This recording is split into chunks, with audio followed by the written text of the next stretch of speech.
In a world where love looks perfect, the truth can be devastating.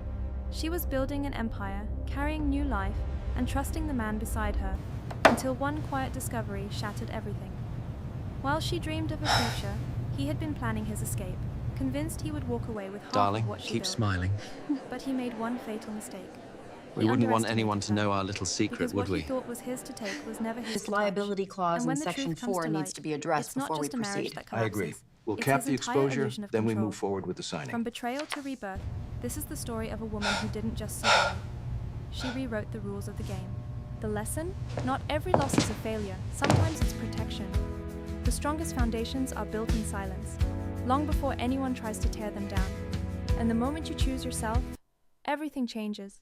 If this story resonated with you, don't forget to like, share, and support the channel so we can keep bringing you more powerful stories like this. Thanks for watching.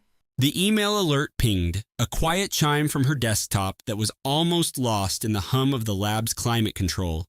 Dr. Clara Davenport, 7 months pregnant and barefoot on the cool slate floor of her office, was analyzing genetic sequencing data that represented the most significant breakthrough of her career.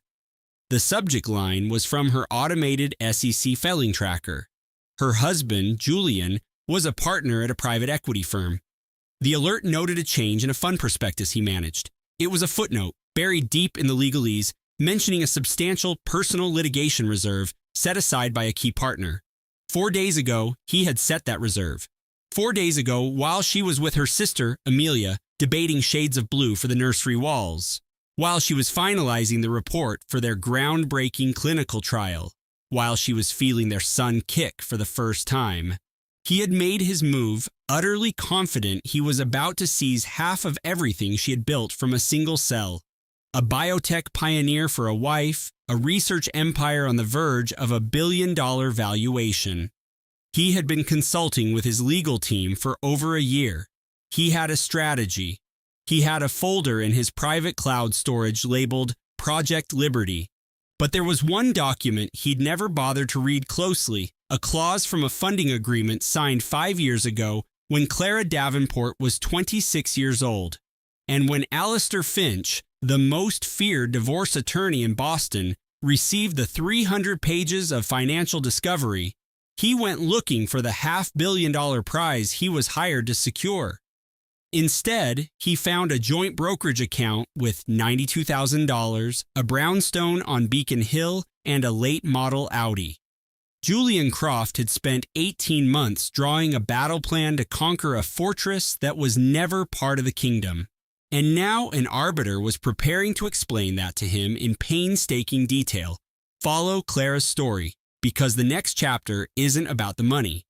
It's about the firewalls a woman designs when no one is watching and the absolute control she reclaims when someone tries to light a match. Here is what this story will remind you. Your most valuable asset is never a number on a balance sheet. It is the framework you built in private, the terms you set before anyone knew your name, and the piercing clarity that arrives when you realize you've been building the wrong future. If Clara's story speaks to you, if you have ever been underestimated by someone who thought they were holding all the power, leave a comment and share what you learned. Every story shared here strengthens this community. Like this video if you're still with us, share it with someone who needs to hear this today, and subscribe because each week we share a new story about women who were counted out, only to rewrite the entire rule book. We will see you in the next one. The first signal wasn't a vibration, it was a single line of text, almost invisible in a sea of corporate jargon. As Dr. Clara Davenport shifted her weight, trying to find a comfortable position for her 32-week pregnant frame, she stared at the data on her screen. Her chief scientist, her sister Amelia, was walking through the final projections from the Phase 2 trial. Her office was a glass sanctuary overlooking the Charles River, with the Cambridge skyline sprawling in the distance. On the main monitor, a chart showed the near-perfect efficacy of their gene therapy. Clara had built this company, this view, this life, from a theory she'd developed in her postdoc program. She was wearing a simple black dress, one of the few things that still fit, but she felt the undeniable authority that came from knowing she was about to change modern medicine. Her laptop chimed. She assumed it was Julian.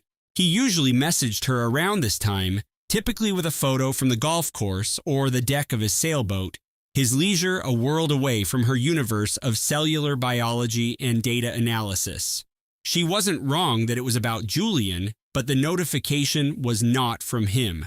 Clara clicked the alert from her tracking service. It was not a text. It was a link to a modified prospectus for his firm's latest fund. Her eyes, trained to find anomalies in vast data sets, scanned the document. She scrolled to the risk factors disclosure, and there it was, a single sentence about a key partner establishing a significant reserve for pending litigation. The internal memo code was stark: JC litigation. Her heart went cold. With a calm that felt alien, she opened a new browser tab and logged into the lab's corporate law database. She said to her sister, "Amelia, run a comparative analysis on our last 5 trial cohorts. I think I see a pattern." She typed in his full name, Julian Croft. The page refreshed. The first result was a docket from the Suffolk County Family Court. She clicked it. At the top of the PDF was the seal of the Commonwealth of Massachusetts. Beneath it, in cold official font, were 4 words: Petition for Dissolution of Marriage. Petitioner, Julian Croft. Respondent, Dr. Clara Davenport. She read it once. She read it again. Her gaze fixed on the filing date in the corner. 4 days ago. 4 days ago, she had been at the Boston Symphony Gala. She had worn a blue velvet gown, and Julian had rested his hand on her stomach for the photographers, telling a reporter, "She's creating my legacy." That was 4 days ago. He had filed 4 days ago. She was standing in her own laboratory, overlooking a river she had crossed every day for a decade, staring at a digital petition to end her marriage. Amelia said, her voice barely a whisper, "Clara, are you all right?" "Yes," Clara said, "I am."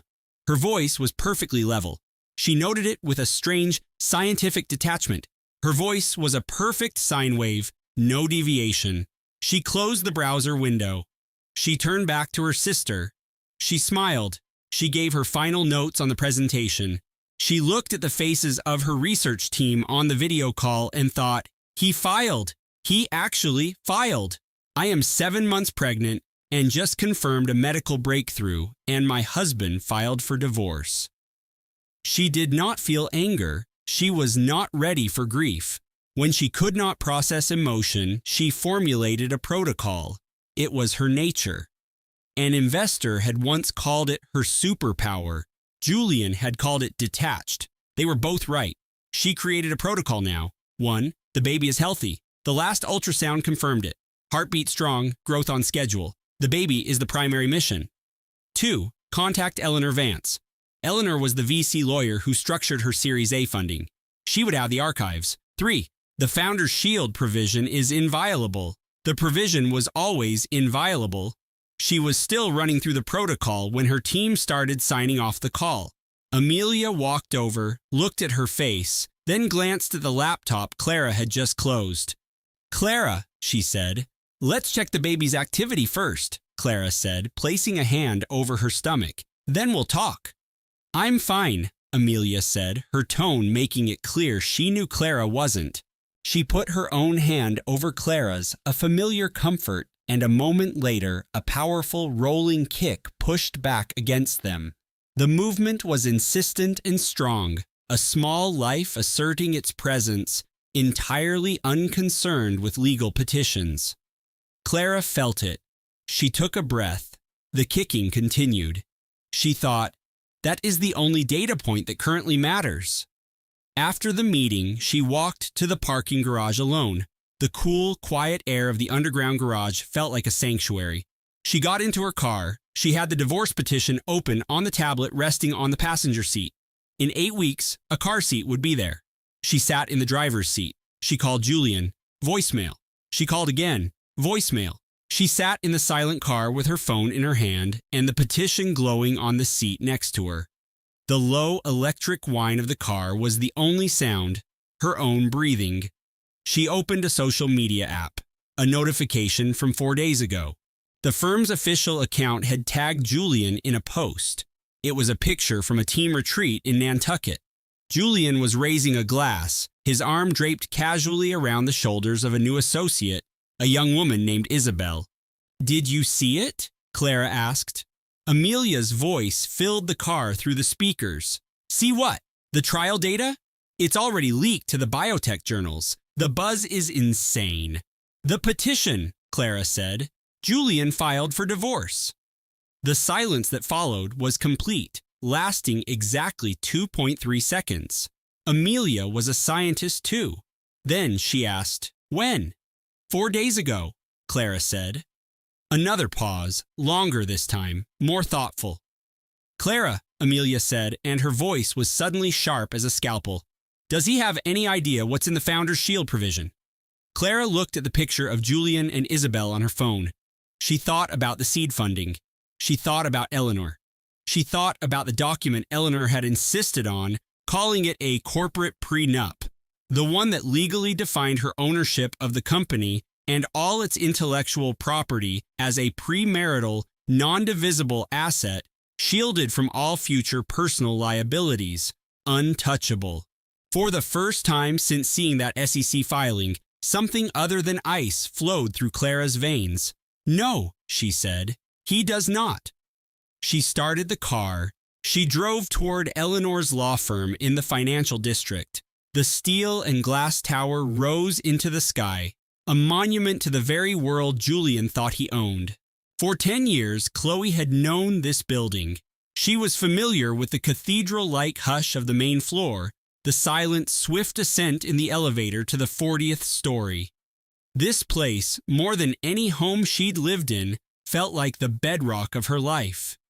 She pulled into her reserved space and went inside. The investment firm's reception area was a silent testament to wealth, all polished chrome and sprawling oak, a temple built on market fluctuations. David Chen was in his late 40s with the intense, focused calm of a man who'd witnessed financial empires rise and crumble countless times. He had been her staunchest ally since she was a 20-something with a daring culinary concept. He was already at his office door before Chloe had even crossed the reception area. He wore a perfectly fitted navy suit and a simple silver tie, and his black hair was cut with precision. He glanced at his client's face, then at the tablet clutched in her hand, and his professional expression remained perfectly neutral. She pushed the door open. "Come in, Chloe," Isabel said. "I'll get the water boiling." "He's already got a lawyer. Isabel is ready," Chloe said, her voice sounding foreign to her own ears. Isabel stopped, a knowing, almost ancient wisdom flickering in her gaze. "Come to the kitchen." The kitchen in the Lincoln Park penthouse was sleek and modern, smelling of the fresh rosemary Isabel kept in pots on the windowsill. Chloe collapsed into a chair at the wide marble island, the same place she'd presented her first business plan as a young chef, the same place she and Isabel reviewed profit and loss statements on Sunday afternoons. She set her tablet down on the cool stone, its screen still lit up. Isabel prepared the herbal infusion. She moved without a word, filling the glass kettle, warming a ceramic mug, measuring out a custom blend of chamomile and mint from a small canister. She carried out these tiny tasks with the focused poise of someone who understood that profound shocks needed to be met with the stability of routine. She set the mug in front of Chloe and took the stool opposite her. Chloe stared at the tablet. She tapped the screen, waking it up again to display the calendar, an appointment entry. She saw the date it was created, 4 days ago. "He was sitting with me at a menu tasting 2 nights ago," Chloe whispered. "He was asking about high chairs. He wanted to know if I'd decided between the Scandinavian design or the classic wood." Isabel folded her hands around her own mug, her knuckles pale, though she made no move to drink. "He put his hand on my belly," Chloe went on, her voice cracking. "He felt our baby kick." She paused, the full weight of it hitting her not as a thought, but as a visceral shock. He had already retained counsel. He had sat there, feeling his own child shift inside her, talking about a high chair for that child. all while he had already started the process of ending their life together. He had looked her directly in the eye with his hand on her pregnant stomach and had said nothing at all. A cold, quiet voice surfaced in her mind, flat and clinical because the truth itself was too jagged to hold any other way. Asterisk. He sat right there. He asked about the high chair. He already knew. She grabbed her phone, opened her calendar, and looked at the past week. 4 days ago, a meeting with the fish supplier, lunch with potential investors for a new location, a 2-hour conference call about the new liquor license. She had been at the peak of her professional life, proud of what she was building, utterly unaware that on the other side of the city, her husband was instructing a lawyer to move against her. 3 days ago, Liam came home late. She had made cacio e pepe, the simple, comforting kind she made when she was too mentally drained for anything more complex. He said he was not hungry, that they had ordered food for a late meeting at the firm. He kissed her on the forehead. She remembered thinking at the moment that the kiss felt detached, like a formal acknowledgement of her presence. She had brushed it off, blaming her own fatigue. 2 days ago, the menu tasting. He asked about the high chairs. She'd told him she was leaning toward the classic wood. He had just grunted in response, his gaze fixed on his phone. Yesterday, a text message at 4 in the afternoon, asterisk closing a major deal, going to be a late one. That was all. And now this marble island, this illuminated screen, this mug of herbal infusion. Did you know? Chloe asked, the question coming not from a place of accusation, but from a well of pure, wrenching need. Did you have any sense of this at all? Isabel weighed the question with the same deliberate seriousness she applied to all important matters. I suspected that the man he presented to the world was not the complete picture, Isabel said finally. I just never knew when he would decide to show you the rest. Chloe nodded, looking down at her own hands on the counter, at the large diamond on her ring finger. Isabel ignored the ring. David is available this afternoon, she said instead. He's expecting your call. Chloe's phone buzzed on the counter. She looked at it. It was Maya. A link was attached to her text. The message said, I'm so sorry. I should have sent this sooner. I just kept hoping it wasn't what it looked like.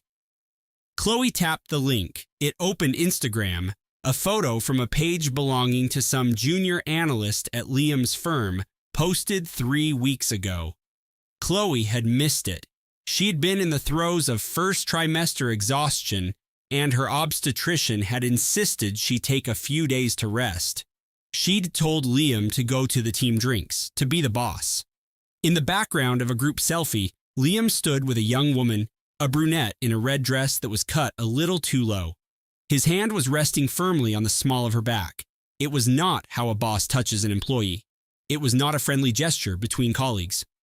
Chloe stared at the picture, her thoughts reeling back to that night. 3 weeks ago, she had been curled up on the couch, surrounded by pillows, watching a documentary about culinary history, eating the blandest crackers she could find because they were the only thing she could keep down.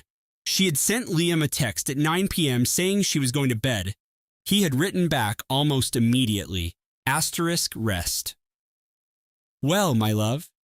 She set her phone down on the counter, face down. There's another woman, she said, her voice devoid of emotion. One of the analysts at his firm. Yes, Isabel said, the single word soft, as if she had been holding it in for a very long time. You knew about her? I suspected, Isabel corrected. I had no proof. Chloe picked up her phone and dialed Maya. How long? She asked, as soon as Maya answered. 3 weeks, Maya confessed.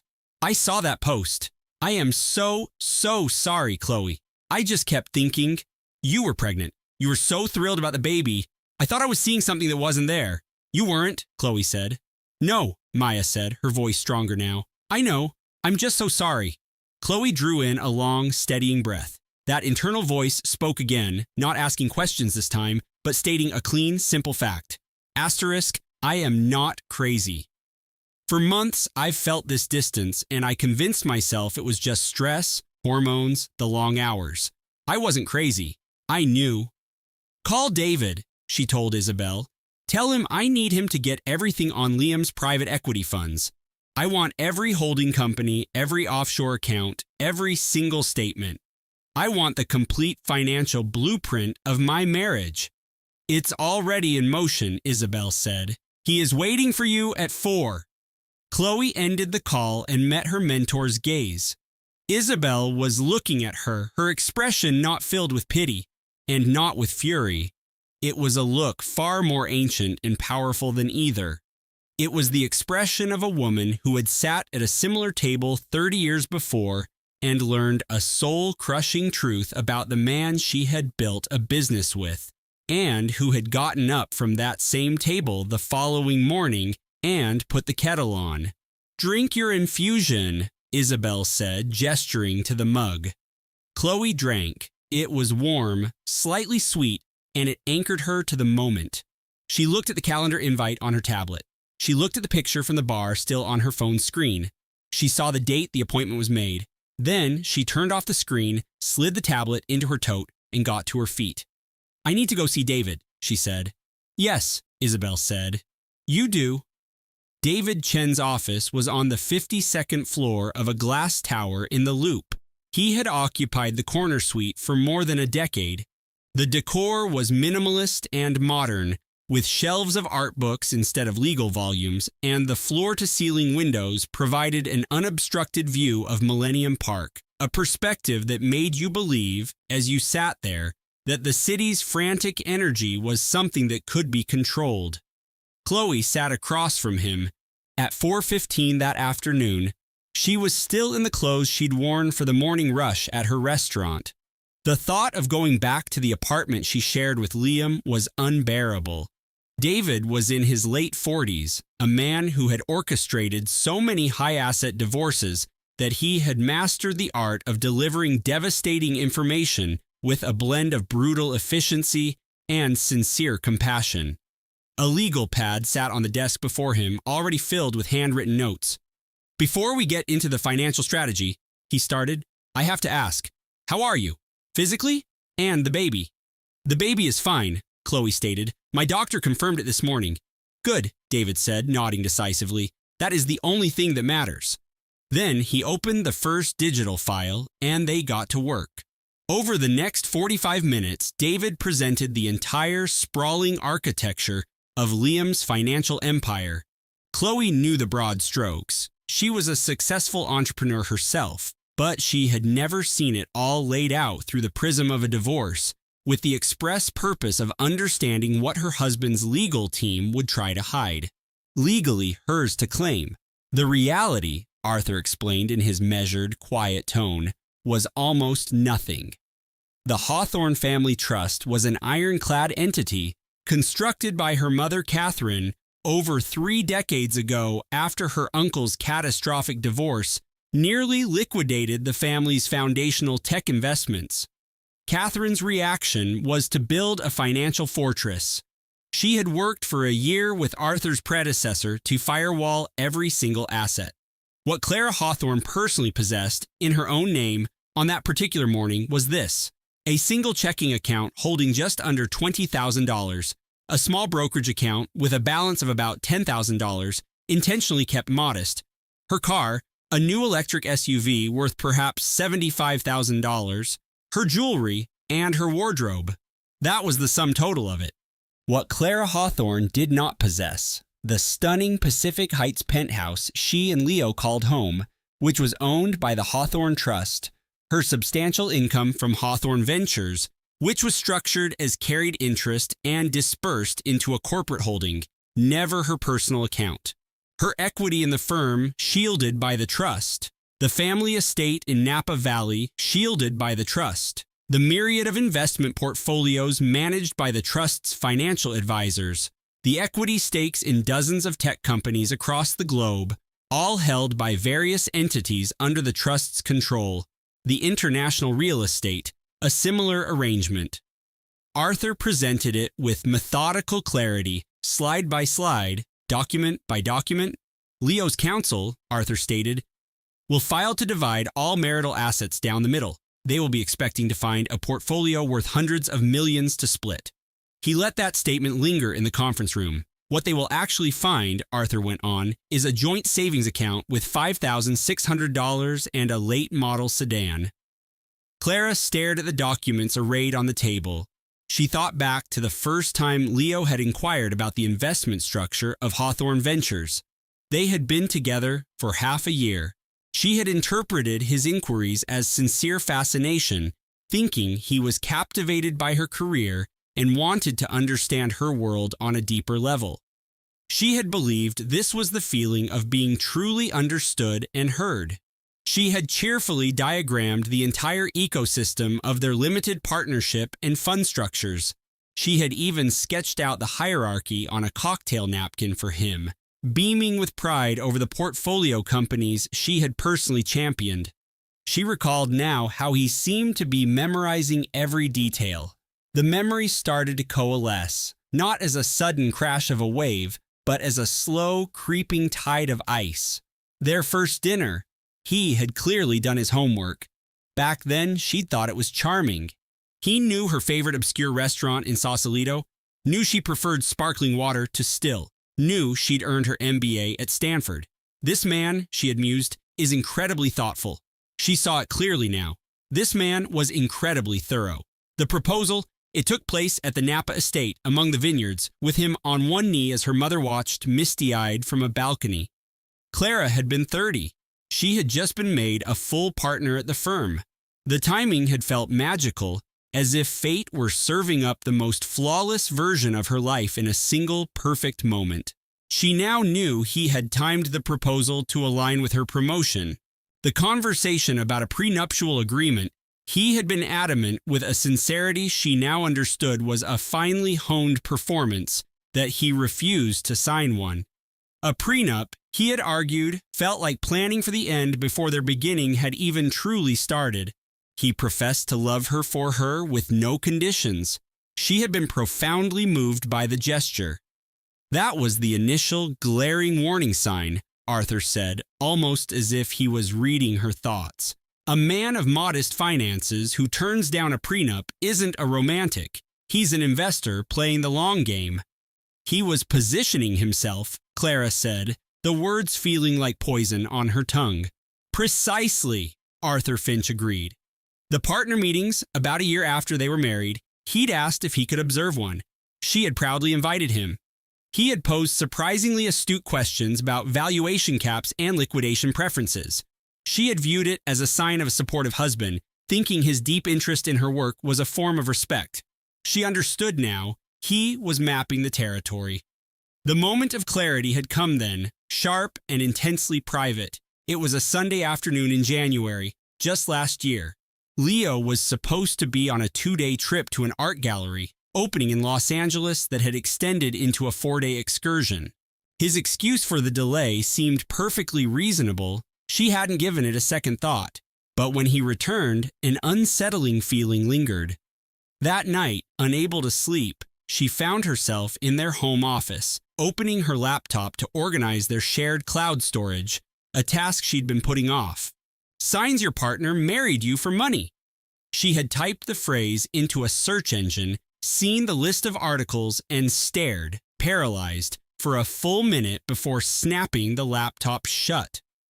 A hot wave of shame engulfed her, the kind you feel when you catch yourself entertaining a truly vile thought. Who even thinks that about the person they married? What did it say about their relationship if she was secretly searching for something so awful while he slept down the hall? She pushed the laptop away, went to their kitchen, and began to completely reorganize the pantry. Every can, every box. She sorted everything by category, then alphabetized it. By 4 a.m, the spice rack was in flawless alphabetical order. She never typed that phrase into a search bar again.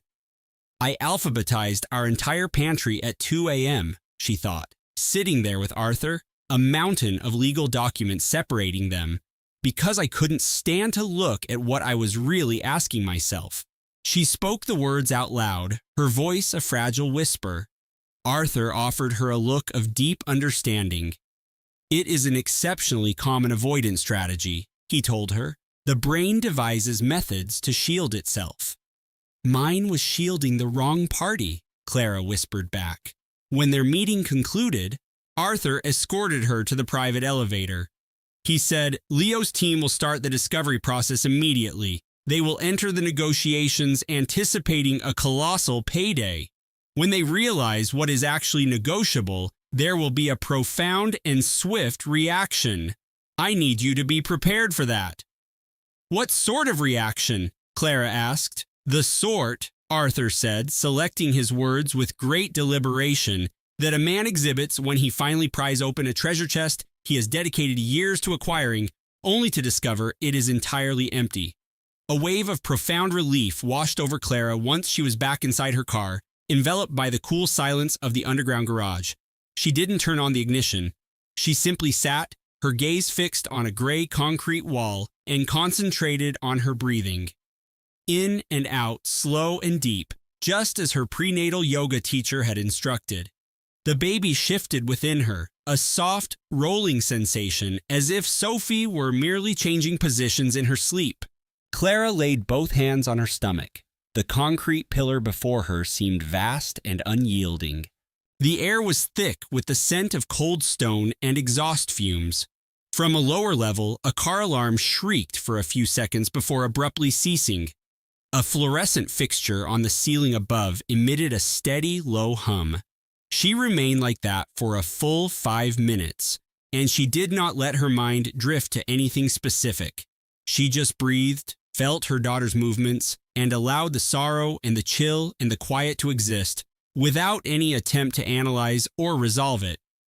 Then she shifted the car into reverse and began to drive, not to the Pacific Heights penthouse she shared with Leo. She drove south to the family estate. She was not yet ready to step inside that home again. 2 days later, Isabel called with new information. Clara was sitting at the enormous oak table in the estate's kitchen, her laptop open as she reviewed fourth-quarter performance metrics Isabel had forwarded. She was 35 weeks pregnant, had barely slept, and was nibbling on a piece of plain toast, the only food that held any appeal. A cup of cool decaf coffee rested beside her. I need to tell you something, Isabel said, and I have to be clear that our tech team uncovered this entirely by the book, through an audit of your penthouse network logs. It was all stored on our own server. Just tell me, Isabel, Clara said wearily. For the past 18 months, Leo has been using a dedicated application on his tablet to covertly inventory your family's assets, Isabel explained. The art, the antiques, the jewelry, the cars. He was building a comprehensive catalog, complete with high-resolution photographs and broker-estimated values. The file data reveals everything. We discovered it during a routine security update of your home network. Clara gently placed her coffee mug on the table.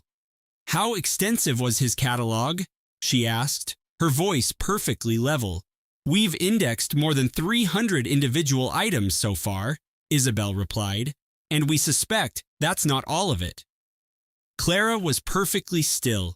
She thought of her study, the one space in the penthouse she had claimed as her own, with its custom-built bookshelves, the warm lighting, and the small Rodin sculpture her father had given her for graduation.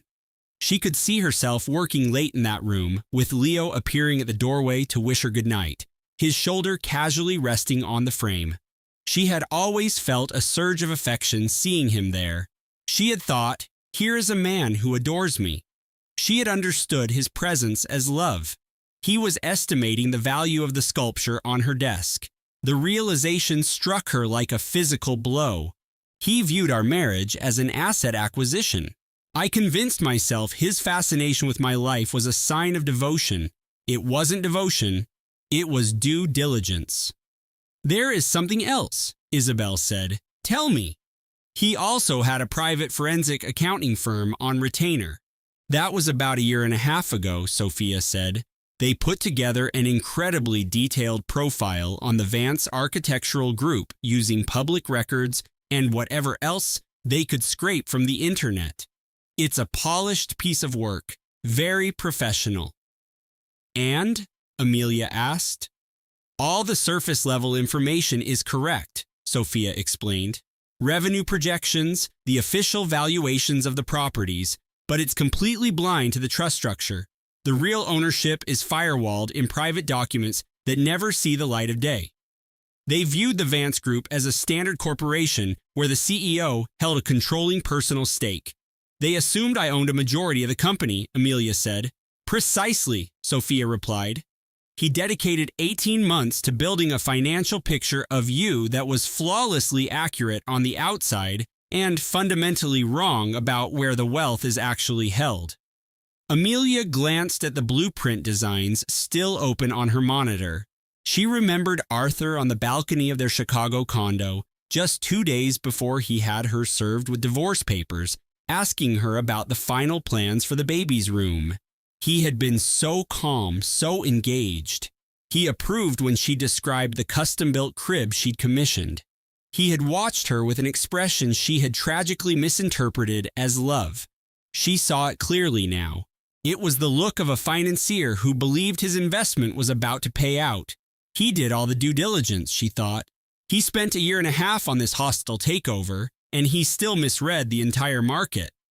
The next assault came the next morning.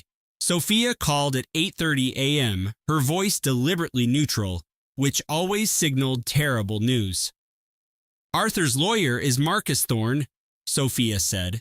Amelia recognized the name. Anyone in Chicago's elite circles knew the Bulldog. He was an infamous litigator known for his ability to unearth assets people thought were buried in concrete. He's already filed for expedited discovery, Sophia continued. He's demanding a complete financial disclosure in 10 business days. Send it all to Anya, Amelia said. Already done, Sophia replied. But Amelia, Anya wanted you to know that Marcus Thorne has never once lost a high-value asset division case. He will attack this from every angle imaginable. Excellent, Amelia said. Sophia was quiet for a moment. Excellent? Let him find everything, Amelia said coolly. Anya will grant him access to every document, every account, every single thing that's in my name. There was a brief silence on the other end of the call. Oh, Sophia said, and then, her voice filling with a sudden, sharp understanding, oh. The anticipated attack came the following afternoon. Amelia was in Anya's office, signing papers, when her personal cell, the one she never used for business, started vibrating. A curt, overly friendly paralegal announced she was calling from Thorne and Associates, Arthur's legal team, to open a dialogue about voluntary asset transparency to expedite the discovery process. They had her number, of course, because Arthur gave it to them. My lawyer's name is Anya Sharma, Amelia said, her voice perfectly calm and flat. All future communications will be routed through her office. She disconnected the call. Anya, who had heard Amelia's side of it, wrote the firm's name on a notepad and drew a tight circle around it. They're coming in hot, she observed.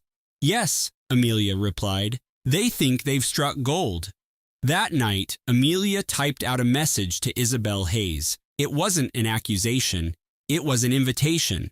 It said, asterisk, I am contacting you because I believe you have been manipulated by the same man under the same false pretenses. I have reason to believe you were presented with a deeply misleading financial picture. I think you have a right to know the truth. To present a unified defense, it was best they communicated directly.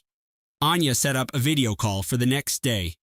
Amelia sat in Anya's sleek, modern office with a glass wall offering a panoramic view of the Chicago skyline.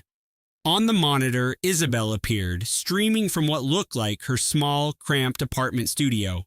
She looked much younger than her 27 years and deeply afraid. She spoke intense, clipped sentences as if she were reciting a speech she had rehearsed and then forgotten. He told me the marriage was a formality, that it was over in all but name, she said. He had a whole slideshow, a presentation outlining his financial strategy for the divorce.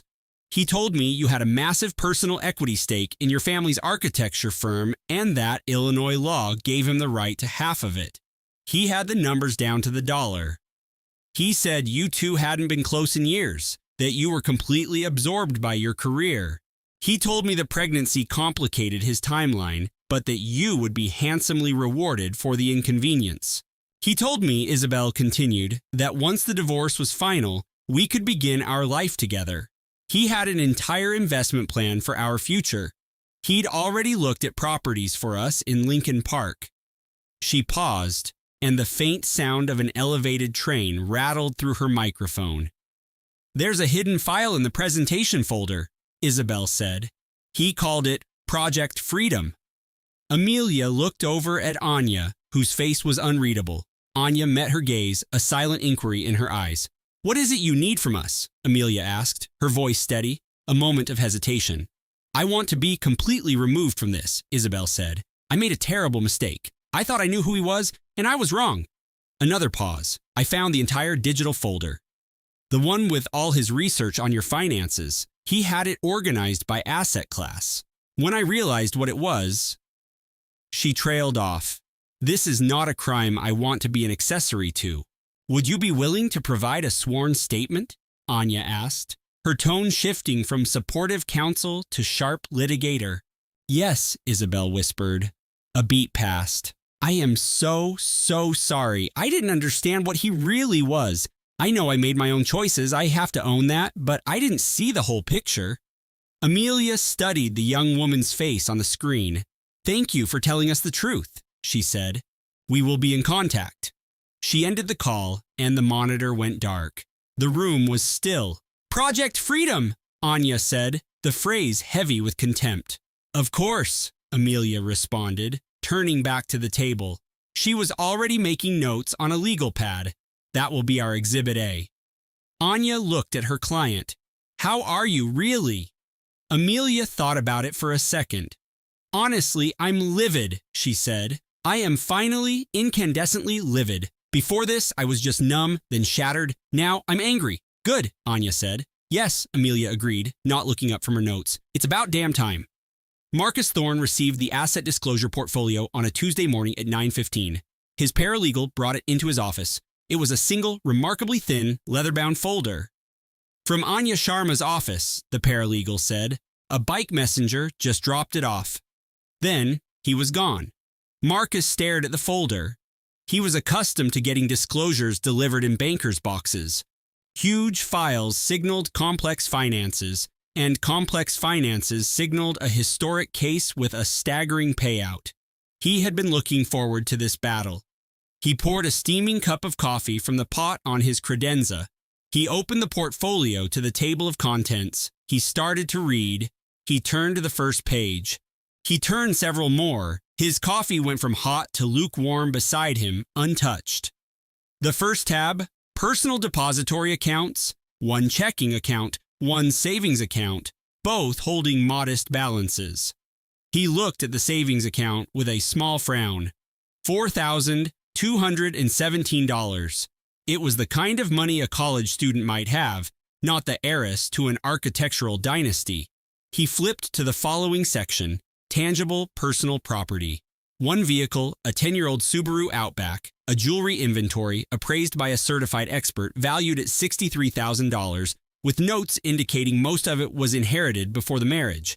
He skipped past a list of household goods. He was hunting for the main prize, the equity statement for the Vance Architectural Group, the real estate deeds, the investment statements, the executive compensation package. He kept flipping through the pages.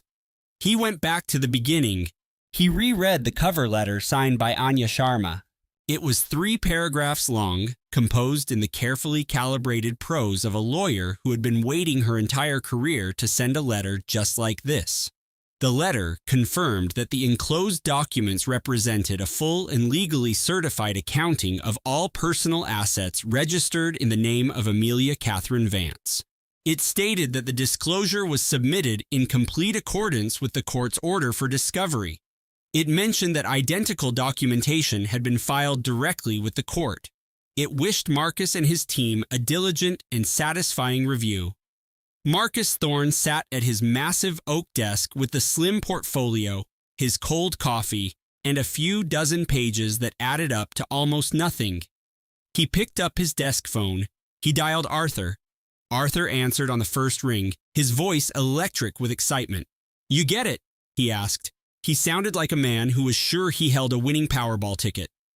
"I've received a disclosure," Marcus said, selecting his words like a bomb disposal expert. Arthur, I need to be completely clear with you. Does your wife have a family trust? A beat of silence. Her family's a Chicago institution, Arthur said. They're worth billions. The firm itself is... Her family, Marcus cut in, may very well be worth billions. Her family's trust, her family's firm, her family's properties. He let the distinction settle in the air. Your wife, as an individual, in her own name, according to the latest certified legal documents provided by her counsel, is valued at roughly $92,000 in combined capital and physical assets. The quiet that followed on the other end of the phone felt different this time. It wasn't the silence of shock. It was the sound of a man's world being vaporized by a force he never saw coming. That's not possible, Leo finally stammered. I have an encrypted drive full of financial disclosures that says it is, Arthur replied. I need you to walk me through every detail you know about her family's endowment fund. Everything. At the same time, inside her family's Beacon Hill townhouse, Amelia was on a call with Chloe. Chloe knew a paralegal at a firm on the same floor as Arthur's. It wasn't espionage, not really. It was just how Boston operated, a tightly woven web of connections built over decades. The paralegal had messaged Chloe at 10:15 to say that Arthur had been locked in his office with Leo's startup portfolio for an hour and was taking no other calls. Amelia absorbed this information. She felt no sense of victory. Not yet. She felt the heavy weight of a truth finally confirmed. Her mind drifted back 6 years. She remembered the first time Leo's hand had found hers across a small table in a North End cafe, his gaze holding what she had tragically mistaken for adoration. She recalled the first few years, lying next to him in the deep quiet of the night, tracing the curve of his smile while he slept, thinking, asterisk, this is him, the one I was meant to find, asterisk. She remembered calling her Aunt Isabel, her voice a hushed secret in the back office of the publishing house. I think this is it, Izzy. I think he actually sees me, not Hadley Publishing, not the family name, just me. She had craved being seen for herself so intensely that the wanting had become a blindfold. The voice in her head was merciless now. Asterisk, I knew, not the details, not the correspondence with his mistress or the calculated financial projections, but I understood what I was to him. I just chose not to look, because acknowledging it was a price too high to pay. That wasn't a character flaw. It was a survival instinct. But it was over. 2 days after she'd found the synced cloud drive, Leo made his fatal mistake. He sent a message to Amelia's personal phone, not his burner. The main line. He didn't mark it urgent. He didn't need to. Her phone was tethered to the main projector in the boardroom where she was in the middle of a manuscript review with Chloe and 2 senior editors. Chloe saw the text notification appear on the massive screen. She shot a look at Amelia. Amelia opened the message and, on pure instinct, tapped to display it on the projector for the room to see. Maybe it was a conscious act of destruction. She couldn't be sure.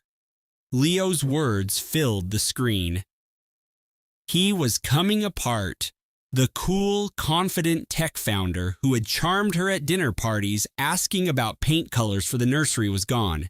This was someone cornered and desperate. You hid the endowment, the message read, stark and without greeting. I have provided a complete and lawful disclosure of all assets held in my name, Amelia typed back, her hands perfectly still. You know exactly what I'm talking about, he replied, the new message popping up instantly. The Hadley Fund, the publishing house. You knew what our understanding was. Amelia glanced across the mahogany table at Chloe, who was watching her with an impeccably blank face. Yes, Leo, Amelia typed. I know exactly what you understood. A beat of silence. This is not over, his next text flashed. My attorney is filing for fraudulent inducement. He has evidence. Arthur will be very interested to hear from him, Amelia replied. She shut her laptop. The boardroom was completely silent. One of the editors cleared his throat softly. We'll need a record of that entire exchange, Arthur said, materializing in the doorway. He had slipped in 3 minutes before, unseen by the rapt editors. That whole thread is a textbook admission of his financial motive for the marriage. It's a gift. Our server automatically screen captures all projected content for meeting archives, Chloe stated. Excellent, Arthur said, striding into the room and setting his briefcase on the table. Now let's talk about this fraudulent inducement claim. 11 days after the divorce petition was filed, Amelia went back to the penthouse. Not just any apartment, but the one she had shared with Leo, a sprawling space overlooking the public garden that was technically owned by the Hadley Family Trust, making it immune to division as a marital asset. But in every other sense, it was hers. She had chosen the first editions for the library, designed the custom shelving, and tended to the camellias in the solarium because she had thought, *, we will have a lifetime for these things to grow *. Leo had moved his things out 4 days ago. She didn't know where he had gone, nor did she care to. The penthouse was filled with the specific silence that descends on a home. When a person who was once its primary source of noise vanishes, it wasn't peaceful, just vacant, like a body that seems fine on the outside but is aware of a profound internal absence. She walked through the rooms, one after another. She stood in the enormous kitchen and turned on the coffee grinder, just as Isabel had shown her, saying, "Your hands always need a job to do." She stood in the library, looking at the shelves where his tech biographies were mixed in with her poetry collections and thought, I need to unweave them, *. She paused by the door to what had been his home office, staring at the bare desk and the ghost-like squares on the grass cloth walls where his framed magazine features had been, and felt nothing at all. Then she made her way to the nursery. The nursery was painted a soft, muted blue, the color of the Boston sky over the harbor right before dawn. The paint chip had a poetic name like Sea Haze, and Amelia had held it up in the sunlight for Isabel, who had nodded approvingly and said, "Yes, that's the one." The bespoke changing table, crafted from light oak by a woodworker in Vermont with tiny brushed brass handles shaped like sailboats, had been delivered just last week. It stood against the north wall. Amelia ran a hand along its polished surface in the low light, feeling the seamless, cool wood. The mobile hanging above the crib was made of tiny, hand-folded paper birds, each from the page of a different classic children's book. She'd commissioned it from an artist in Cambridge. The books on the shelves were sorted by genre, fairy tales, adventures, poetry, because she had wanted the room to be a story waiting to be told. She eased herself into the glider, a perfect match to the one from Isabel's own home, made by the same craftsman. It fit her form perfectly. The day it arrived, she had tried it and thought, I could sit here for a lifetime *. She didn't sleep. She sat in the blue room at 11 at night, then at midnight, then at 1 in the morning, watching the paper birds twist in the air currents and listening to the sound of her own breath. The white noise machine, which the delivery crew had accidentally left on, was emitting the gentle sound of ocean waves. A small pouch of dried lavender, which Isabel had tied to the window latch, released a faint, calming fragrance. Beyond the windows, the city pulsed with a low, constant energy. A fairy horn sounded in the distance.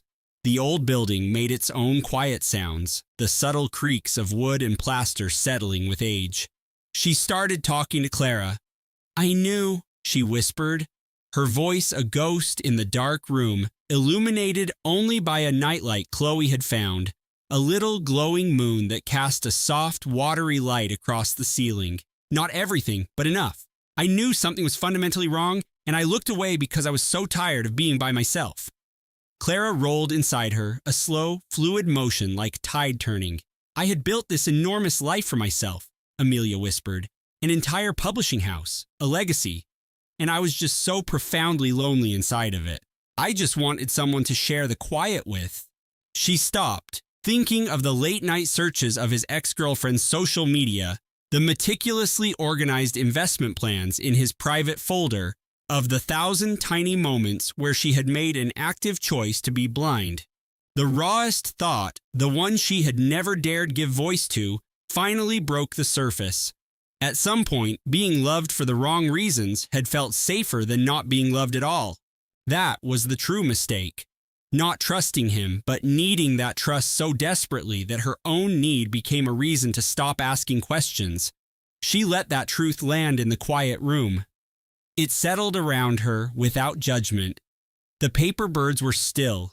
The watery moonlight glowed. Clara shifted again. "I edited my own prison," Amelia said softly. "I designed the beautiful cage, called it a life, and then I was shocked when the man I handed the key to decided to lock the door." She drew a long breath. "But you," she whispered, her palm flat against her stomach, "you are not a mistake. You are not a clause in a contract. You are the best story I have ever written, and I wrote you all on my own. I would choose you 1,000,000 times." Clara delivered a sharp kick, as if to punctuate the thought. It was almost 3 a.m. when Isabel appeared in the doorway. Amelia hadn't heard the private elevator buzz. The night doorman must have sent her straight up. Isabel was wrapped in a heavy cashmere robe and had obviously come directly from her own apartment nearby. She said nothing, simply crossed the room to the large window seat and looked out at the glittering necklace of lights along the Charles River. They sat that way for a very long time. "Were you ever scared?"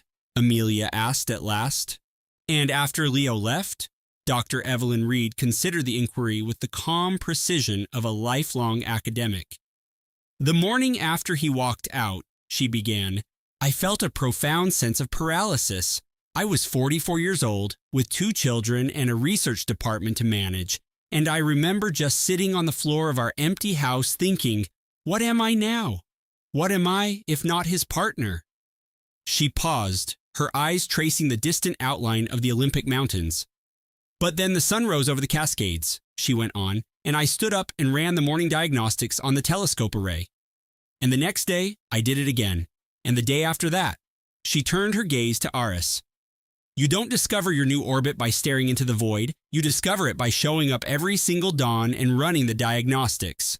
"I'm just so terrified, Evelyn," Aris confessed, her voice thin. "I know," Evelyn said gently. "Not of him, not of the legal fight ahead. I'm afraid of getting this wrong. Of the baby needing something I am incapable of giving." "Every scientist who has ever dared to parent has been afraid of that exact variable," Evelyn replied. "The dedicated ones, anyway." A quiet settled over the observatory office, a stillness that felt more grounding than anything Aris had experienced in weeks. Evelyn retrieved a thick wool blanket from a nearby armchair and wrapped it around Aris's shoulders. They sat there together in the dimly lit room, high above the glittering, unaware city. As the server fans hummed their constant, low drone and the faint smell of old books filled the air, the baby moved inside its mother's womb, and the star chart screensaver cast a soft nebula's glow across the ceiling. They were silent for almost a full hour. Aris eventually fell asleep in the oversized chair. When the pale gray light of morning filtered through the windows, Evelyn was gone. Aris's phone vibrated on the table next to her. A message from Evelyn. It read, "Diagnostics running, systems are stable." Aris sat in the chair in the quiet gray office and sensed a tiny tectonic shift within herself. Nothing was solved, no outcome was certain, but the equation had changed. She laid a hand on her stomach and felt the baby stir, preparing to meet the new day with her. She thought, right, we know the next step, *. She stood up and went to find the coffee pot. The video conference with Jenna was set for a Thursday at 2 in the afternoon. Aris was in Samir Khan's office with her research assistant, Ben, sitting beside her. The space was sterile and quiet, and the afternoon light cut through the floor-to-ceiling windows, throwing long, stark shadows over the glass conference table. Jenna's face materialized on the huge monitor broadcasting from her small apartment. The sound of a passing ferry horn echoed faintly in her background. Aris would later see this as the fulcrum point, the relentless, rhythmic churn of the city in the background of Jenna's fractured confession. Jenna spoke for 20 minutes without a break, a constant flow of information, as if any pause would make her lose her nerve. She wasn't reading from a script. She was reliving it. Leo had told her 8 months ago that his marriage had been an empty collaboration for years. He'd described Eris as brilliant but remote, a woman more in love with her research than her husband, someone who had never truly let him into her world. He'd said it all with the weary expression of a man who had borne a lonely burden for too long. He had shown her the simulation 6 months ago. He'd placed his laptop on Jenna's tiny dining table and opened the program with the reverence of a priest unveiling a holy relic, proof of his profound trust in her. The AI modeling software was filled with modules. There were projections for asset division. There was a model for post-divorce capital management. And then there was the encrypted folder labeled Project Constellation. Within 60 days of filing the papers, he had told her they would be free. He told her they could start looking for a new place on Lake Washington. He sent her listings for waterfront properties. He made her feel like his true partner, Jenna said, like the one he was finally able to choose now that he was unburdened. And then, Jenna said, 3 weeks ago, I went to his penthouse unannounced. He was on a call with his attorney, Samir Khan. I caught fragments of it. A brief hesitation. He was listing your assets like an auditor, just rattling them off. Patents, grant values, intellectual property rights, just like inventory. She faltered. The simulation was still running on his desktop. The one about you. I explored every module. The distant fairy horn sounded again. The very first module, Jenna said quietly, was titled The Hypothesis. Eris stared at the dark reflection on the monitor. She glanced at Ben, whose face was a mask of cold anger. What is it you want? Eris asked again, though the answer was already clear. I want to be out of this, Jenna repeated. I am not looking for anything from you. No money, no protection, nothing. I just need to be disconnected from this entire situation. I made a series of catastrophic errors in judgment, but I refuse to be a part of what he is planning. A shaky intake of breath. And I thought you had a right to know who he really is. Are you willing to provide a sworn affidavit? Samir asked. Yes, Jenna answered, and after a short pause, she added, Is the baby okay? Is everything healthy? Eris was taken aback. The question was so unexpected that for a moment, she was speechless. The baby is fine, Aris said, her hand instinctively moving to her belly. Perfectly healthy. Good, Jenna whispered, her voice barely a signal. That's good, thank you. We will be in touch to arrange the deposition, Samir said. He ended the call, and the office returned to its deep silence. The Project Constellation archives, Ben murmured. Indeed, Samir confirmed, his fingers already moving across his keyboard. That, along with the encrypted server logs and the lease for the undeclared apartment, will construct a very clear picture of intent. Eris placed her hands on the cool glass of the table. She could still hear Jenna's voice, the raw terror and the overwhelming regret. The question about her child. She remembered what it was like to be 24. She remembered choosing to believe the version of the story that made you feel chosen instead of used. Eris had built her own version of that fantasy once upon a time. She recognized its architecture. That wasn't the same as forgiving Jenna. Forgiveness was a far more complex calculation than a 20-minute call, but she understood the mechanics of it. Ben asked softly, Eris, are you okay? I'm recalibrating, Aris said. I can feel the new parameters locking in. It's not the future I was modeling, but it will be my own.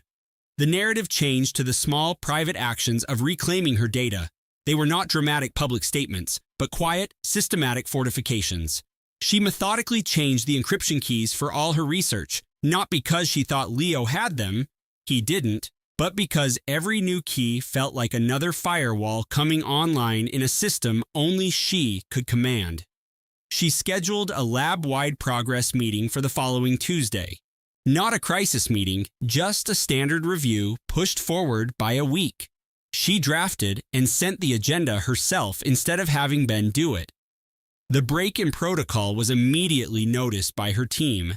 She called Catherine, Her mother answered on the third ring. She employed the carefully measured tone of a judge who could not yet determine the nature of the proceedings. I just wanted to inform you, Aris started, that the legal strategy is in place, the baby is fine, and I'm back at the house in Queen Anne. A short silence on the line. I will be there in the morning, Catherine said as a statement of fact. You don't need to do that. I will be there in the morning, her mother reiterated, but the tone was different now. It was the sound of a ruling delivered, not a point of discussion. Catherine arrived the next day, making herself at home in Aris's minimalist kitchen, drinking tea and observing everything, which was both her custom and exactly what the situation required. She brought a rare orchid from her greenhouse and placed it on the stark concrete countertop. She sat across from Aris, her expression steady, conveying an unreadable but absolute form of solidarity. I should have been more explicit in my initial assessment, Catherine said after a long quiet, her focus on the intricate flower. About what I perceived in him. What did you perceive? Aris asked. Catherine meticulously squared her teacup with its saucer. I concluded he was conducting reconnaissance. She said, from the very beginning, I believed he was studying you, but in the way an analyst studies a target company before a hostile takeover. Aris looked at her mother. I knew he was your decision, Catherine continued, and I did not want to be the one who... She let the sentence hang, looking again at the orchid. I should have filed my dissent anyway. Perhaps, Aris acknowledged, but I doubt I would have been receptive to it. Catherine looked directly at her, and her expression changed, not softening, but clarifying. No, she said with judicial certainty, you wouldn't have. That night, it was just Aris, Catherine, and Evelyn at the large kitchen island. They ate risotto, wine for the two older women, sparkling water for Aris. The talk meandered between safe subjects, the way people navigate a room full of fragile objects while also trying to find the exit. It continued for 2 hours. The scene itself was the evidence, the tableau of 3 women from different generations at one table, being careful and imperfect and completely present for one another. It was a picture that required no caption. Every woman who has navigated the complex dynamics of a crisis has found herself at a table just like it. The end of her marriage arrived not with a bang, but with a quiet chime from a laptop. A notification for a confirmed spa weekend for 2, at a resort she'd never heard of, with a name that wasn't hers, flashed on Ethan's unlocked screen while he was in the shower. That single digital betrayal led her here.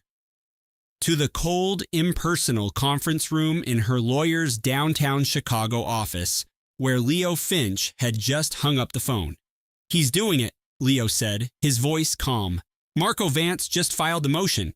He's claiming your husband's strategic advisement was so integral to the recent growth of Harrison Ventures that it constitutes marital property. A humorless smile touched Ava's lips. He thinks his networking at a few charity galas earned him half my company? It's a desperate play, Leo admitted, but it gets them into a courtroom. It forces a hearing. He paused. Which means you'll have to see him. Ava looked out the floor-to-ceiling window at the city skyline, at the name Harrison etched into the steel and glass of a skyscraper a few blocks away. I know, she said, her voice steady. I've been ready for that since I saw that hotel confirmation. The courtroom in the Cook County Courthouse was all polished steel and cold marble, designed to feel important and sterile all at once. It was a place built for the dispassionate dismantling of lives, offering none of the dignity such moments deserved. Ava arrived with Leo at 8:45, a quarter of an hour early. At 37 weeks pregnant, a deep, persistent ache radiated from the base of her spine, a feeling that had started just after dawn. Her obstetrician had warned her this was just the beginning.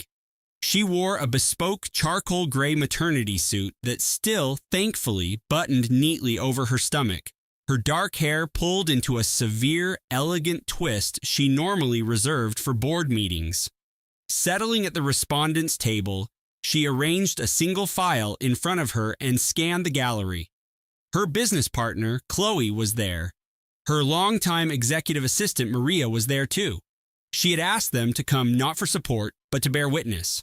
Her mother, Catherine, was also present. Ava hadn't explicitly asked her to be there. She had simply shared the time and location.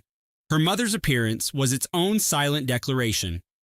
Ethan Croft arrived at 9:01, trailed by his lawyer, Marco Vance.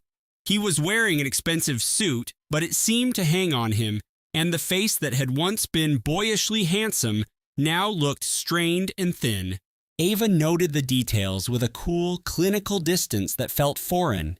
6 months ago, the sight would have filled her with concern, but that was a lifetime ago. His gaze remained fixed forward, a deliberate avoidance that was more telling than any outburst. He took his place at the petitioner's table beside his lawyer, opened his own briefcase, and stared directly at the empty judge's bench, refusing to acknowledge her existence. Judge Albright entered on the dot at 9 o'clock.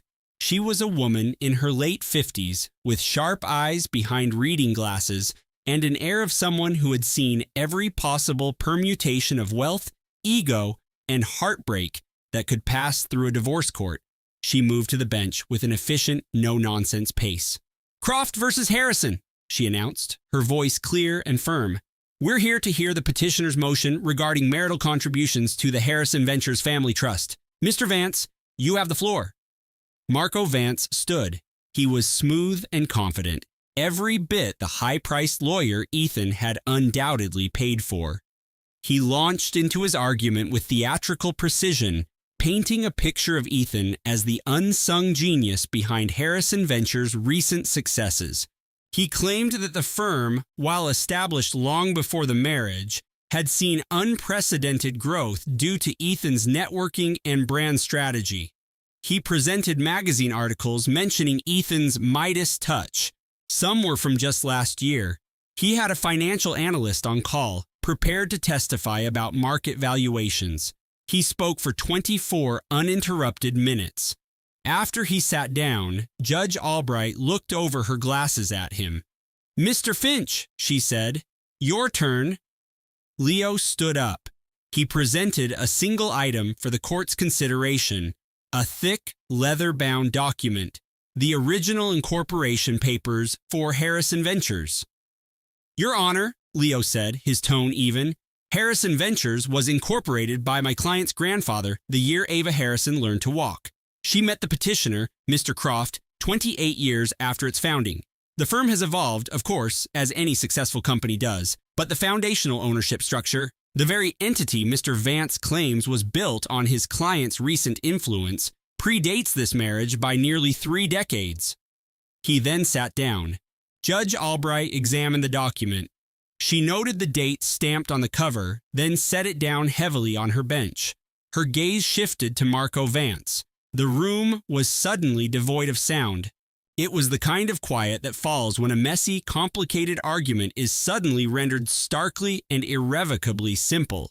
"Counselor," Judge Albright said, her voice dangerously soft, the kind that precedes a storm, "are you asking my court to believe that your client's attendance at a few galas is the primary asset behind a 30-year-old venture capital firm?" Marco Vance's mouth opened, then closed. "I want to be certain I understand your position," the judge pressed on. "Please articulate for me the specific action your client took that fundamentally altered the value of a company that was established before he was old enough to drive." Vance scrambled. He gestured towards his exhibits, pointing to the profit spikes within the last 3 years. Judge Albright then turned to Ava's lawyer. "Mr. Finch, would you care to address the recent growth?" Leo produced a second file, showing that the profit spike in question came from the maturation of a biotech investment, a deal that Harrison Ventures had initiated 5 years before Ava and Ethan had ever met. It had absolutely nothing to do with brand strategy or social networking. Judge Albright reviewed the paperwork for no more than a minute. "Motion denied," she stated flatly. Ethan's lawyer, Marco Vance, immediately pivoted, trying to claim the Chicago penthouse was a marital asset subject to division. Ava's counsel, Leo, countered by presenting the deed, which clearly showed the property was owned by the Harrison Family Trust, established for Ava and her descendants. Motion denied, Judge Albright repeated, her voice sharper now. Vance launched into a third argument, something about intellectual property, and then a fourth, each one flimsier than the last. By the time he began his fifth attempt, the judge had heard enough. She removed her glasses and leaned forward, her eyes locking onto Vance. Motion denied, motion denied. And with those two final words, the fight was over. What Ethan Croft would get from their 2-year marriage was his luxury sedan, his designer wardrobe, and the balance of his personal investment accounts. He would get no alimony. Child support for their daughter would be determined by his stated income, with visitation rights to be arranged. What Ava Harrison would keep was sole custody of their unborn child, the penthouse overlooking the city that was held in a trust for her daughter to one day inherit, her venture capital firm, her family's fortune, her entire world. It had, in fact, always been her entire world.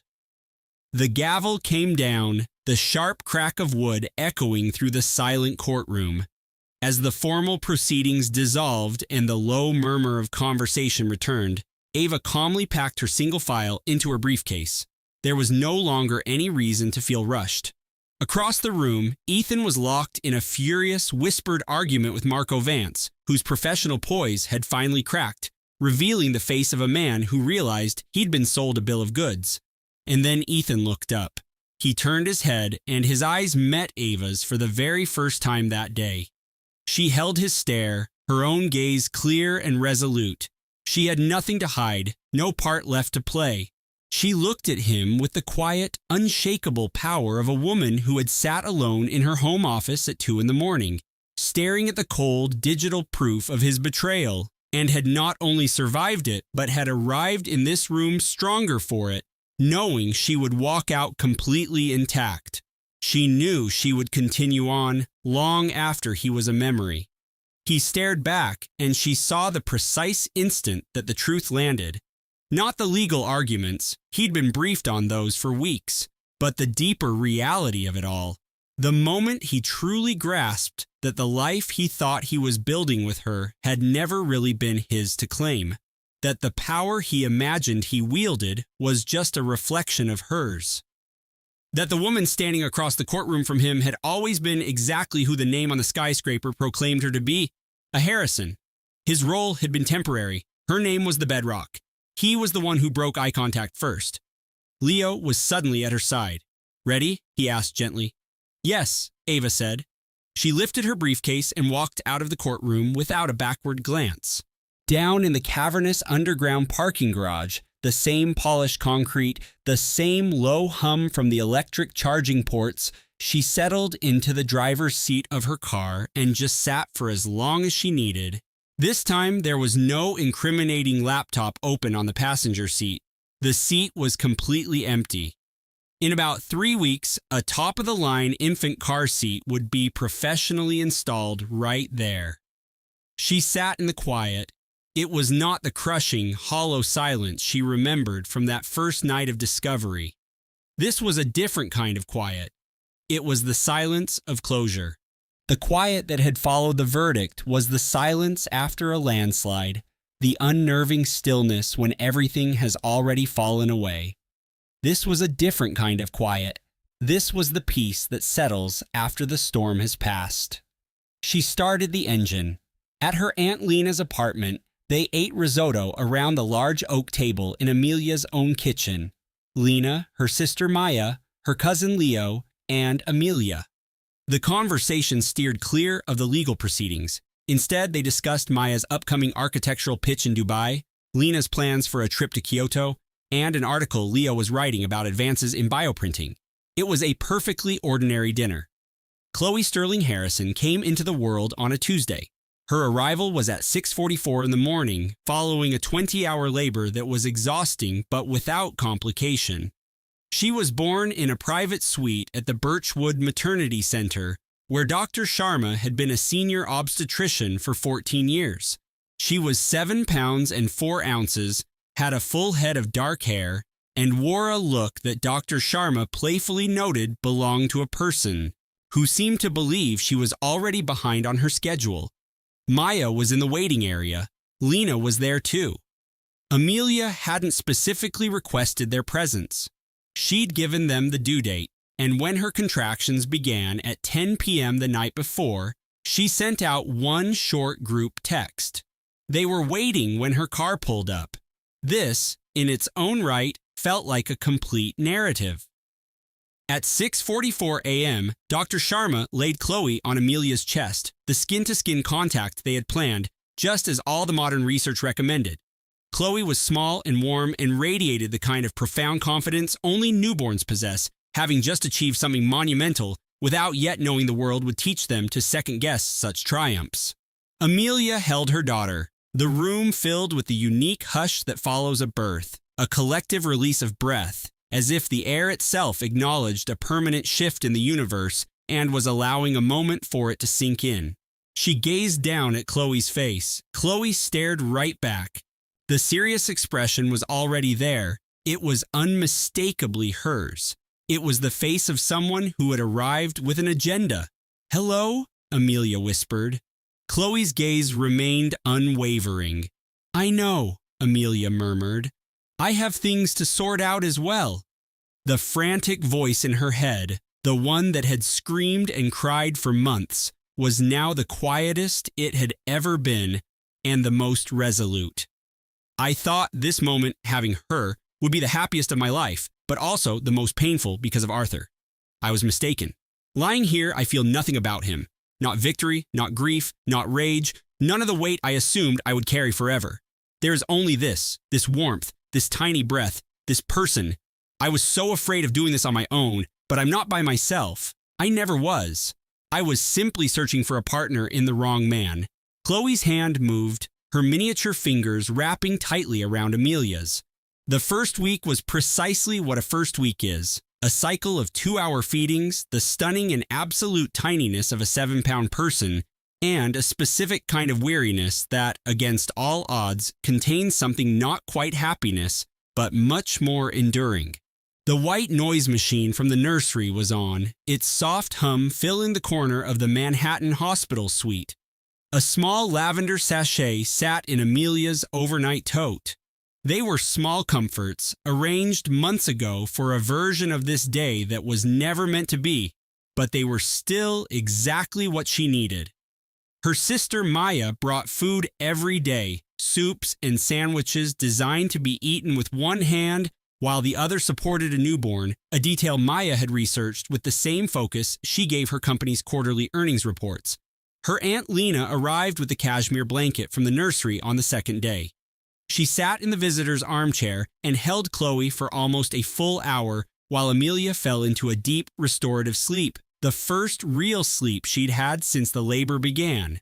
When Amelia woke, Lena was studying Chloe with an expression of quiet, certain recognition. "She has your grandmother's eyes," Lena said, her voice full of unwavering certainty. Isabel, her mother, visited on day 3. She stayed for an hour, calm and composed as ever, but right before leaving, she set a small, smooth stone from the river on the windowsill. It was a perfect gray oval, the kind of object you find by accident and decide to keep forever. "For her mobile," she suggested, "if you want it." Amelia looked at the simple stone. "I want it," she replied. Later that afternoon, a notification from Arthur's lawyer appeared in her inbox. "Congratulations! My office will be in contact to arrange a parenting schedule." Amelia read the email one time. She carefully placed Chloe in her bassinet, walked to the small bathroom, and splashed her face with cold water, an old habit she used to force herself into clarity. She looked at her own reflection in the mirror, exhausted, barefaced, still wearing the hospital gown, and for one brief moment, completely at peace. She went back to her daughter, picked up her phone, and replied to the lawyer, "My counsel will address all future correspondence." She put the phone down on the windowsill next to the river stone from her mother and did not look at it again until morning.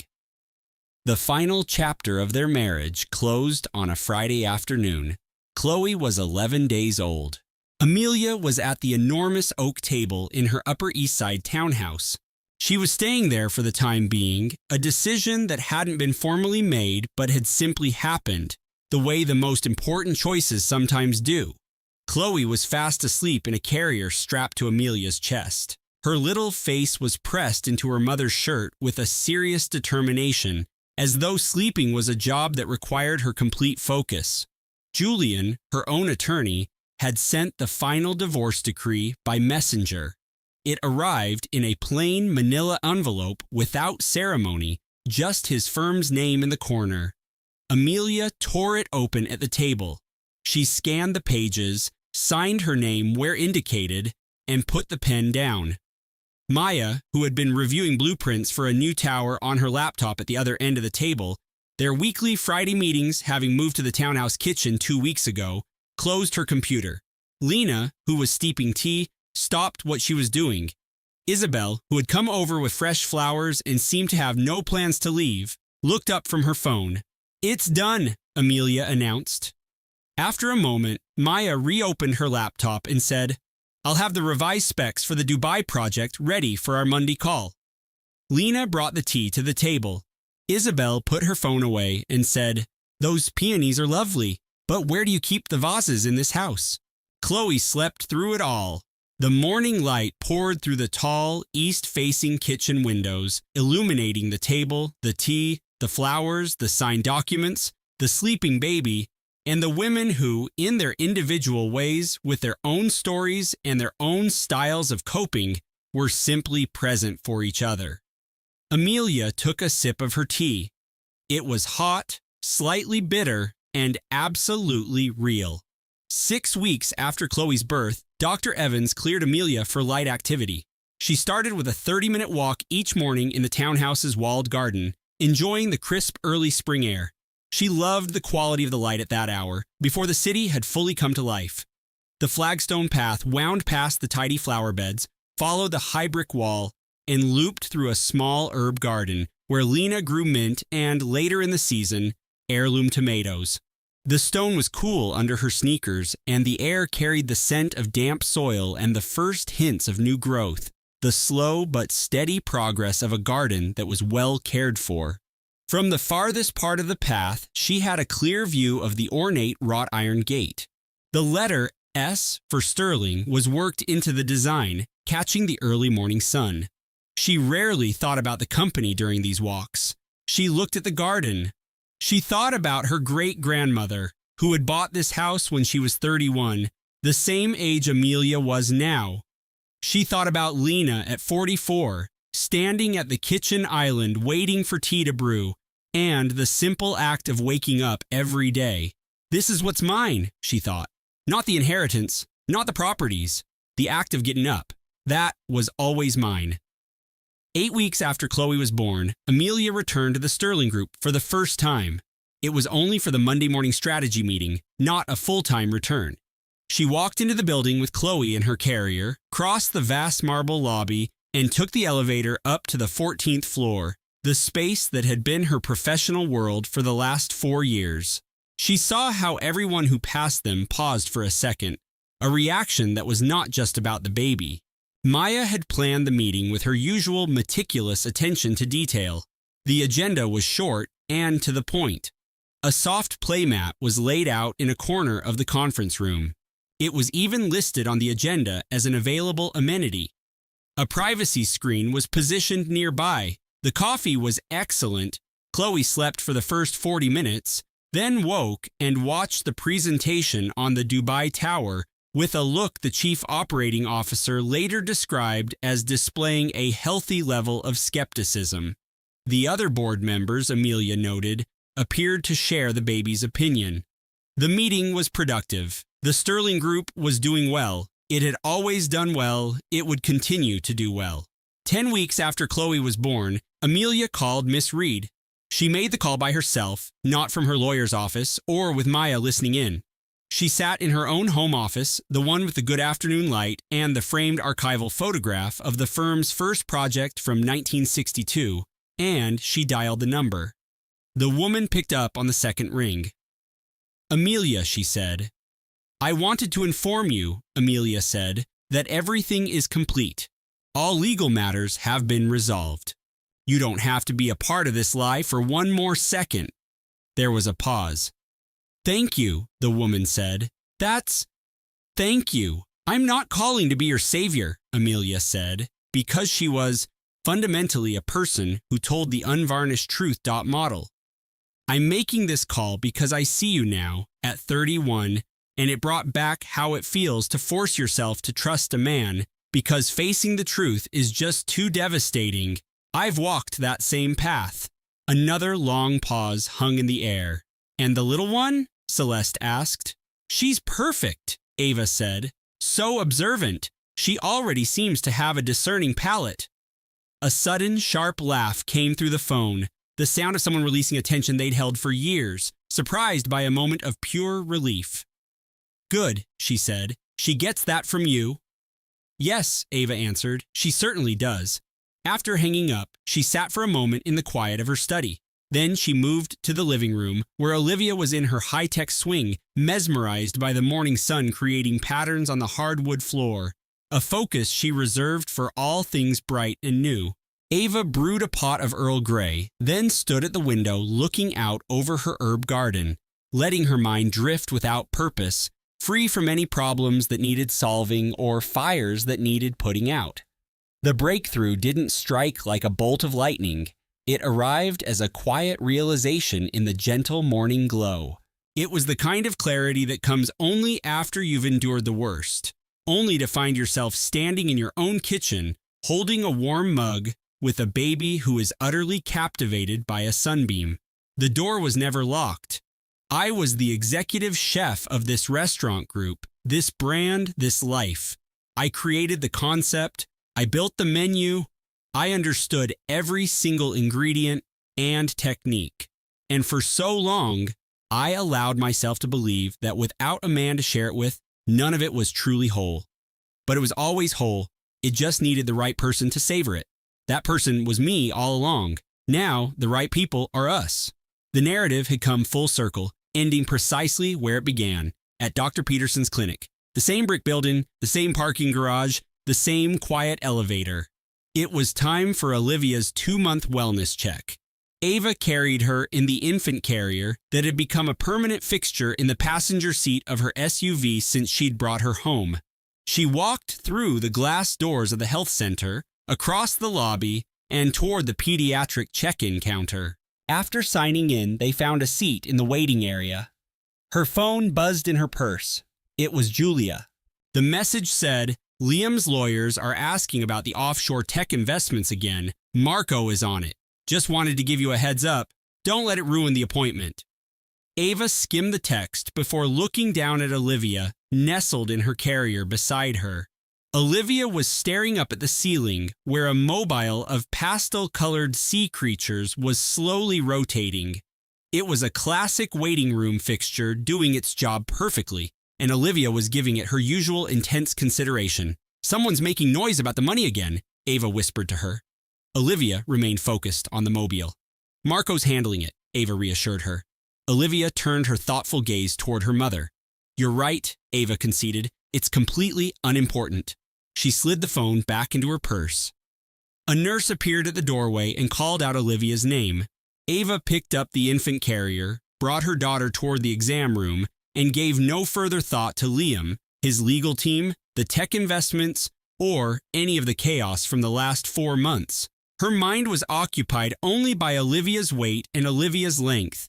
There was Olivia's thoughtful expression, the sleek, modern planet-mobile turning above her crib, and the hand-blown glass hummingbird from Celeste that now hung beside it. I crafted the menu for my entire restaurant group, she realized.